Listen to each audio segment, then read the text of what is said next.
ഒരു സാധാരണ മലയാളിയുടെ മൊബൈൽ ഫോൺ നമ്പർ അല്ലെങ്കിൽ ആധാർ കാർഡിന്റെ കോപ്പി ലോകത്തിന്റെ മറ്റേതോ കോണിലിരിക്കുന്ന ഒരു ക്രിമിനലിന്റെ കൈകളിൽ എങ്ങനെയാണ് എത്തുന്നത് എന്ന് നിങ്ങൾ ചിന്തിച്ചിട്ടുണ്ടോ? ഒരു ദിവസം രാവിലെ എഴുന്നേൽക്കുമ്പോൾ നിങ്ങളുടെ ബാങ്ക് അക്കൗണ്ടിൽ നിന്ന് പണം നഷ്ടപ്പെട്ടതായി മെസ്സേജ് വരുന്നു. നിങ്ങൾ ആരോടും ബാങ്ക് വിവരങ്ങളോ OTP നമ്പറോ പറഞ്ഞിട്ടില്ല. ATM കാർഡ് നഷ്ടപ്പെട്ടിട്ടുമില്ല. പിന്നെ എങ്ങനെ ഇത് സംഭവിച്ചു? ഇതിനുള്ള ഉത്തരം പലപ്പോഴും അവസാനിക്കുന്നത് ഇന്റർനെറ്റിലെ ഏറ്റവും നിഗൂഢമായ ലോകത്താണ്, ഡാർക്ക് വെബ്. ഇന്ന് നമ്മൾ സംസാരിക്കാൻ പോകുന്നത് ഈ ഇരുണ്ട ലോകത്തെക്കുറിച്ചാണ്. എന്താണ് ഡാർക്ക് വെബ്? അവിടെ എന്താണ് നടക്കുന്നത്? കേരള പോലീസും മറ്റ് അന്വേഷണ ഏജൻസികളും അവിടെ നടക്കുന്ന കുറ്റകൃത്യങ്ങൾ എങ്ങനെയാണ് കണ്ടുപിടിക്കുന്നത്? ഈ വീഡിയോ പൂർണ്ണമായും കാണുക. കാരണം ഡിജിറ്റൽ യുഗത്തിൽ ജീവിക്കുന്ന ഓരോരുത്തർക്കും ഈ അറിവ് നിങ്ങളുടെയും നിങ്ങളുടെ കുടുംബത്തിന്റെയും സുരക്ഷയ്ക്ക് അത്യാവശ്യമാണ്. എന്താണ് ഇന്റർനെറ്റ്? നമ്മൾ ദിവസവും ഉപയോഗിക്കുന്ന ഇന്റർനെറ്റ് യഥാർത്ഥത്തിൽ ഒരു വലിയ മഞ്ഞുമല പോലെയാണ്. മഞ്ഞുമലയുടെ വളരെ ചെറിയൊരു ഭാഗം മാത്രമേ വെള്ളത്തിന് മുകളിൽ കാണാൻ കഴിയൂ. അതുപോലെയാണ് ഇന്റർനെറ്റും. ഇതിനെ പ്രധാനമായും മൂന്നായി തിരിക്കാം. ആദ്യത്തേത് സർഫസ് വെബ്. നമ്മൾ ഗൂഗിളിൽ തിരയുമ്പോൾ കിട്ടുന്ന വിവരങ്ങൾ, ഫേസ്ബുക്ക്, യൂട്യൂബ്, വാർത്താ വെബ്സൈറ്റുകൾ എന്നിവയെല്ലാം ഇതിൽ പെടുന്നു. ഇന്റർനെറ്റിന്റെ വെറും 5% മാത്രമാണിത്. രണ്ടാമത്തേത് ഡീപ് വെബ്. ഇത് ഗൂഗിളിൽ തിരഞ്ഞാൽ കിട്ടില്ല. ഉദാഹരണത്തിന് നിങ്ങളുടെ ബാങ്ക് അക്കൗണ്ടിന്റെ വിവരങ്ങൾ, ഇമെയിൽ ഇൻബോക്സ്, കമ്പനികളുടെ സ്വകാര്യ ഡാറ്റാബേസുകൾ എന്നിവ. ഇവിടേക്ക് പ്രവേശിക്കാൻ പാസ്വേഡുകൾ ആവശ്യമാണ്. ഇത് തികച്ചും സുരക്ഷിതവും നിയമവിധേയവുമാണ്. മൂന്നാമത്തേത് മഞ്ഞുമലയുടെ ഏറ്റവും അടിത്തട്ടിൽ ആർക്കും കാണാൻ കഴിയാത്ത അദൃശ്യമായ ഭാഗം. അതാണ് ഡാർക്ക് വെബ്. ഗൂഗിളോ യാഹുവോ ഉപയോഗിച്ച് ഇവിടെ പ്രവേശിക്കാൻ കഴിയില്ല. അതിനായി ചില പ്രത്യേക സോഫ്റ്റ്വെയറുകൾ ആവശ്യമാണ്. ഡാർക്ക് വെബിൽ പ്രവേശിക്കാൻ സാധാരണയായി ടോർ, ദി ഒണിയൻ റൗട്ടർ എന്ന പ്രത്യേക ബ്രൗസറാണ് ഉപയോഗിക്കുന്നത്. സവാളയ്ക്ക് ഒന്നിലധികം പാളികൾ ഉള്ളതുപോലെ ടോർ ബ്രൗസർ വഴിയുള്ള ഇന്റർനെറ്റ് ഉപയോഗത്തിനും നിരവധി എൻക്രിപ്ഷൻ പാളികളുണ്ട്. സാധാരണയായി നമ്മൾ ഇന്റർനെറ്റ് ഉപയോഗിക്കുമ്പോൾ നമ്മുടെ കമ്പ്യൂട്ടറിന്റെ വിലാസം, IP അഡ്രസ് ഇന്റർനെറ്റ് സേവന ദാതാക്കൾക്കും മറ്റും കാണാൻ കഴിയും. എന്നാൽ ടോർ വഴി ഒരു വെബ്സൈറ്റ് സന്ദർശിക്കുമ്പോൾ ലോകത്തിന്റെ പല ഭാഗങ്ങളിലുള്ള കമ്പ്യൂട്ടറുകളിലൂടെ കടന്നാണ് ആ സിഗ്നൽ പോകുന്നത്. അതുകൊണ്ട് തന്നെ ആരാണിത് ഉപയോഗിക്കുന്നത്, എവിടെ നിന്നാണ് ഉപയോഗിക്കുന്നത് എന്ന് കണ്ടെത്താൻ വളരെ ബുദ്ധിമുട്ടാണ്.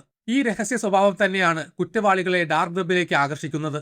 ഡാർക്ക് വെബിന്റെ ഈ രഹസ്യ സ്വഭാവം കാരണം ലോകത്തെ ഏറ്റവും വലിയ ക്രിമിനൽ മാർക്കറ്റുകൾ പ്രവർത്തിക്കുന്നത് അവിടെയാണ്. പ്രധാനമായും 3 കാര്യങ്ങളാണ് അവിടെ നടക്കുന്നത്. ഒന്നാമതായി മയക്കുമരുന്ന് വിൽപ്പന. കൊക്കൈൻ, LSD തുടങ്ങിയ മയക്കുമരുന്നുകൾ ആമസോണിലോ ഫ്ലിപ്കാർട്ടിലോ സാധനങ്ങൾ വാങ്ങുന്നത് പോലെയാണ് ഡാർക്ക് വെബിൽ വിൽക്കപ്പെടുന്നത്. പണമിടപാടുകൾ നടത്തുന്നത് കണ്ടെത്താൻ ബുദ്ധിമുട്ടുള്ള ക്രിപ്റ്റോ കറൻസി വഴിയാണ്. രണ്ടാമതായി മോഷ്ടിക്കപ്പെട്ട വിവരങ്ങളുടെ, അതായത് സ്റ്റോളൻ ക്രെഡൻഷ്യൽസ് വിൽപ്പന.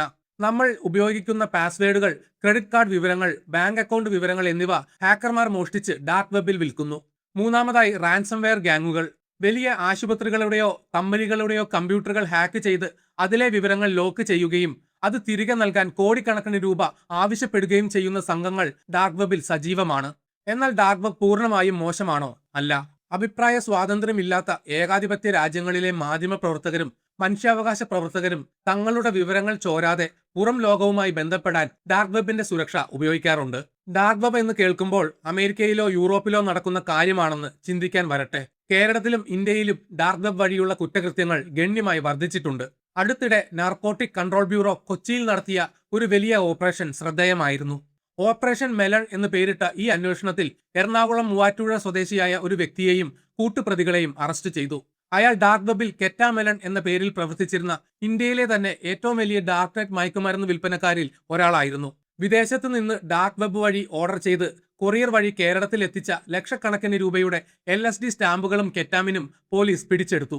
കോടിക്കണക്കിന് രൂപയുടെ ക്രിപ്റ്റോ കറൻസി ഇടപാടുകളാണ് ഈ കേസിൽ അന്വേഷണ ഏജൻസികൾ കണ്ടെത്തിയത്. ഡാർക്ക് വെബിലെ ഇത്തരം കുറ്റകൃത്യങ്ങൾ തടയാൻ കേരള പോലീസും ആധുനിക സംവിധാനങ്ങൾ ഒരുക്കിയിട്ടുണ്ട്. കേരള പോലീസിന്റെ സൈബർ വിഭാഗമായ സൈബർ ഡോം ഡാർക്ക് വെബ് നിരീക്ഷിക്കാൻ പ്രത്യേകം പരിശീലനം ലഭിച്ച ഉദ്യോഗസ്ഥരെ നിയോഗിച്ചിട്ടുണ്ട്. പുതിയ റിപ്പോർട്ടുകൾ പ്രകാരം ബംഗളൂരുവിലും കേരളത്തിലും ഇരുന്ന് ഡാർക്ക് വെബ് വഴി മയക്കുമരുന്ന് ഇടപാടുകൾ നടത്തുന്ന IT പ്രൊഫഷണലുകളും യുവാക്കളും അടങ്ങുന്ന നിരവധി പേരെ കേരള പോലീസ് നിരീക്ഷണത്തിലാക്കുകയും പലരെയും അറസ്റ്റ് ചെയ്യുകയും ചെയ്തിരുന്നു. പഴയതുപോലെ നേരിട്ട് മയക്കുമരുന്ന് കൈമാറുന്നതിന് പകരം യാതൊരു ബന്ധവുമില്ലാത്ത കൊറിയറുകൾ വഴിയാണ് ഇവർ ഇടപാടുകൾ നടത്തിയിരുന്നത്. ഇന്ത്യയിലെ മറ്റൊരു ഞെട്ടിക്കുന്ന സംഭവം 2022 നവംബറിൽ ഡൽഹിയിലെ എയിംസ് ആശുപത്രിയിൽ നടന്ന സൈബർ ആക്രമണമാണ്. ഹാക്കർമാർ ആശുപത്രിയുടെ സെർവറുകൾ പൂർണ്ണമായും ഹാക്ക് ചെയ്തു. ലക്ഷക്കണക്കിന് രോഗികളുടെ ആരോഗ്യ വിവരങ്ങൾ അടങ്ങിയ ഡാറ്റാബേസ് ഹാക്കർമാരുടെ കൈകളിലായി. ഈ വിവരങ്ങൾ ഡാർക്ക് വെബിൽ വിൽക്കപ്പെടുമെന്ന വലിയ ഭീഷണി ഇന്ത്യ നേരിട്ടു. ഇന്ത്യയുടെ ആരോഗ്യ മേഖലയെ ലക്ഷ്യമിട്ട് നടന്ന ഏറ്റവും വലിയ സൈബർ ആക്രമണങ്ങളിൽ ഒന്നായിരുന്നു ഇത്. ഡാർക്ക് വെബിലെ കുറ്റകൃത്യങ്ങൾക്കെതിരെ അന്താരാഷ്ട്ര തലത്തിൽ നടന്ന ചില പ്രമുഖ അന്വേഷണങ്ങൾ നോക്കാം. അതിലേറ്റവും പ്രശസ്തമായത് സിൽക്ക് റോഡ് എന്ന മയക്കുമരുന്ന് വിപണിയുടെ തകർച്ചയാണ്. റോസ് ഉൾബ്രിക്റ്റ് എന്ന അമേരിക്കൻ യുവാവാണ് ഡ്രഗ് പൈറേറ്റ് റോബർട്ട്സ് എന്ന വ്യാജ പേരിൽ ഇത് നടത്തിയിരുന്നത്. 2013 FBI നടത്തിയ നീണ്ട അന്വേഷണത്തിനൊടുവിൽ സിൽക്ക് റോഡ് പൂട്ടുകയും അയാളെ അറസ്റ്റ് ചെയ്യുകയും ചെയ്തു. കോടിക്കണക്കിന് ഡോളറിന്റെ ഇടപാടുകളാണ് അവിടെ നടന്നിരുന്നത്. ഇതിനു പുറമെ ഇന്ത്യയിലെ പ്രമുഖ പിസ്സ ഡെലിവറി കമ്പനികളുടെയും ഗ്രോസറി ആപ്പുകളുടെയും ലക്ഷക്കണക്കിന് ഉപഭോക്താക്കളുടെ വിവരങ്ങൾ അടുത്തിടെ ഡാർക്ക് വെബിൽ വിൽപ്പനയ്ക്ക് വന്നിരുന്നു. നിങ്ങളുടെ ഫോൺ നമ്പർ, ഇമെയിൽ വിലാസം, വീട്ടിലെ അഡ്രസ്, എന്തിന് നിങ്ങളുടെ ഓർഡർ ഹിസ്റ്ററി വരെ ഹാക്കർമാർ വിറ്റു. ഈ വിവരങ്ങൾ ഉപയോഗിച്ചാണ് സാധാരണക്കാർക്ക് തട്ടിപ്പ് കോളുകളും ഫിഷിംഗ് കോൾസും മെസ്സേജുകളും വരുന്നത്.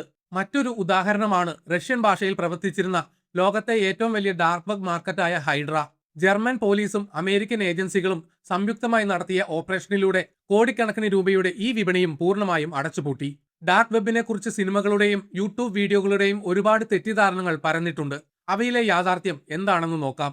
ഏറ്റവും വലിയ തെറ്റിദ്ധാരണ ടോർ ബ്രൗസർ ഉപയോഗിക്കുന്നത് നിയമവിരുദ്ധമാണ് എന്നതാണ്. എന്നാൽ ടോർ ബ്രൗസർ ഡൗൺലോഡ് ചെയ്യുന്നതോ ഉപയോഗിക്കുന്നതോ ഇന്ത്യയിലോ മറ്റ് ഭൂരിഭാഗം രാജ്യങ്ങളിലോ നിയമവിരുദ്ധമല്ല എന്നതാണ് യാഥാർത്ഥ്യം. ടോർ ഉപയോഗിച്ച് നിങ്ങൾ എന്ത് ചെയ്യുന്നു എന്നതാണ് പ്രധാനം. മയക്കുമരുന്നുകൾ വാങ്ങുകയോ നിയമവിരുദ്ധമായ കാര്യങ്ങൾ കാണുകയോ ചെയ്താൽ അത് തീർച്ചയായും കുറ്റകരമാണ്. രണ്ടാമത്തെ മിഥ്യ, ഡാർക്ക് വെബിൽ കയറിയാൽ ഉടൻ നിങ്ങളുടെ കമ്പ്യൂട്ടർ ഹാക്ക് ചെയ്യപ്പെടും എന്നതാണ്. ഡാർക്ക് വെബ് ഒരു മാന്ത്രിക ലോകമല്ല. നിങ്ങൾ അറിയാത്ത ലിങ്കുകളിൽ ക്ലിക്ക് ചെയ്യുകയോ ഫയലുകൾ ഡൗൺലോഡ് ചെയ്യുകയോ ചെയ്യാത്തിടത്തോളം കാലം ആർക്കും നിങ്ങളെ വെറുതെ ഹാക്ക് ചെയ്യാൻ കഴിയില്ല. മൂന്നാമത്തെ തെറ്റിദ്ധാരണ, പോലീസിന് ഡാർക്ക് വെബിലെ കുറ്റവാളികളെ പിടിക്കാൻ കഴിയില്ല എന്നതാണ്. എന്നാൽ FBI മുതൽ നമ്മുടെ കേരള പോലീസിന്റെ സൈബർ ഡോം വരെ ഇന്ന് വളരെ ശക്തമായ സാങ്കേതിക വിദ്യകൾ ഉപയോഗിക്കുന്നുണ്ട്. ക്രിപ്റ്റോ കറൻസി ഇടപാടുകൾ പിന്തുടർന്നും പാഴ്സലുകൾ ട്രാക്ക് ചെയ്തുമാണ് അവർ അതിവിദഗ്ധരായ കുറ്റവാളികളെ പോലും പിടികൂടുന്നത്. ഡാർക്ക് വെബിൽ നിങ്ങളുടെ വിവരങ്ങൾ വിൽക്കപ്പെടാതിരിക്കാൻ അല്ലെങ്കിൽ ഇന്റർനെറ്റിൽ സുരക്ഷിതരായിരിക്കാൻ നിങ്ങൾ ചില കാര്യങ്ങൾ കർശനമായി ശ്രദ്ധിക്കേണ്ടതുണ്ട്. ആദ്യമായി നിങ്ങളുടെ ഇമെയിലിനും ബാങ്ക് അക്കൗണ്ടുകൾക്കും വ്യത്യസ്തവും ശക്തവുമായ പാസ്വേഡുകൾ നൽകുക. ഒരു പാസ്വേഡ് തന്നെ എല്ലാത്തിനും ഉപയോഗിക്കരുത്. പാസ്വേഡ് ഓർമ്മിക്കാൻ ബുദ്ധിമുട്ടുള്ളവർക്ക് പാസ്വേഡ് മാനേജേഴ്സ് ഉപയോഗിക്കുന്നത് സുരക്ഷിതമായ ഒരു മാർഗമാണ്. രണ്ടാമതായി, 2 ഫാക്ടർ ഓതന്റിക്കേഷൻ എപ്പോഴും ഓൺ ആക്കി വെക്കുക.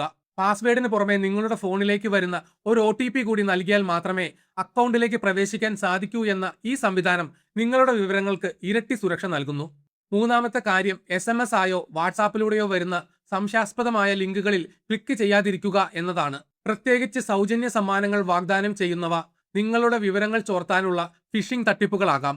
ഇതിനൊപ്പം നിങ്ങളുടെ മൊബൈൽ ഫോണും കമ്പ്യൂട്ടറും എപ്പോഴും അപ്ഡേറ്റ് ചെയ്ത് സൂക്ഷിക്കാൻ ശ്രദ്ധിക്കണം. പുതിയ അപ്ഡേറ്റുകളിലാണ് വലിയ സുരക്ഷാ വീഴ്ചകൾ കമ്പനികൾ പരിഹരിക്കുന്നത്. അവസാനമായി, പ്ലേ സ്റ്റോറിലോ ആപ്പിൾ സ്റ്റോറിലോ അല്ലാത്ത പുറത്തുനിന്ന് ഡൗൺലോഡ് ചെയ്യുന്ന ആപ്പുകളും വ്യാജ സോഫ്റ്റ്വെയറുകളും പൂർണ്ണമായും ഒഴിവാക്കുക. ഇവയിലൂടെയാണ് പലപ്പോഴും ഹാക്കർമാർ നിങ്ങളുടെ ഉപകരണങ്ങളിൽ നുഴഞ്ഞു കയറുന്നത്. ഡാർക്ക് വെബ് എന്നത് സാങ്കേതിക വിദ്യയുടെ ഒരു ഇരുണ്ട വശം തന്നെയാണ്. ഒരുപാട് കൗതുകം ജനിപ്പിക്കുന്ന കഥകൾ അതിനെക്കുറിച്ചുണ്ടാകാം. എന്നാൽ വെറും കൗതുകത്തിന്റെ പേരിൽ അവിടെ എന്തൊക്കെയുണ്ടെന്ന് അന്വേഷിച്ചു പോകുന്നത് തീർത്തും അപകടകരമാണ്. നിങ്ങൾ പോലും അറിയാതെ നിങ്ങളുടെ സ്വകാര്യ വിവരങ്ങൾ ചോർത്തപ്പെടാനോ വലിയ നിയമക്കുരുക്കുകളിൽ പെടാനോ അത് കാരണമായേക്കാം. ഡിജിറ്റൽ ലോകത്ത് സുരക്ഷ എന്നത് മറ്റൊരു വ്യക്തിയുടെയോ പോലീസിന്റെയോ മാത്രം ഉത്തരവാദിത്തമല്ല, അത് നിങ്ങളുടെ കൂടി ഉത്തരവാദിത്തമാണ്. സാങ്കേതിക വിദ്യയെക്കുറിച്ച് അറിഞ്ഞിരിക്കുക, സുരക്ഷാ മാർഗങ്ങൾ കൃത്യമായി പാലിക്കുക. അതാണ് ഡാർക്ക് വെബ് പോലെയുള്ള ഭീഷണികളിൽ നിന്ന് രക്ഷപ്പെടാനുള്ള ഏറ്റവും വലിയ ആയുധം. സുരക്ഷിതമായിരിക്കുക, എപ്പോഴും ജാഗ്രതയോടെ ഇന്റർനെറ്റ് ഉപയോഗിക്കുക. നിങ്ങൾക്ക് വീഡിയോ ഇഷ്ടപ്പെട്ടെങ്കിൽ ലൈക്ക് ചെയ്യുക. ചാനൽ സബ്സ്ക്രൈബ് ചെയ്തിട്ടില്ലെങ്കിൽ മറക്കാതെ സബ്സ്ക്രൈബ് ചെയ്യണം. നിങ്ങളുടെ വിലയേറിയ അഭിപ്രായങ്ങൾ കമന്റിൽ രേഖപ്പെടുത്തണം. നോട്ടിഫിക്കേഷൻ ബെൽ ബട്ടൺ അമർത്താൻ മറക്കരുത്. മറ്റൊരു വീഡിയോയുമായി വീണ്ടും കാണാം. ബൈ.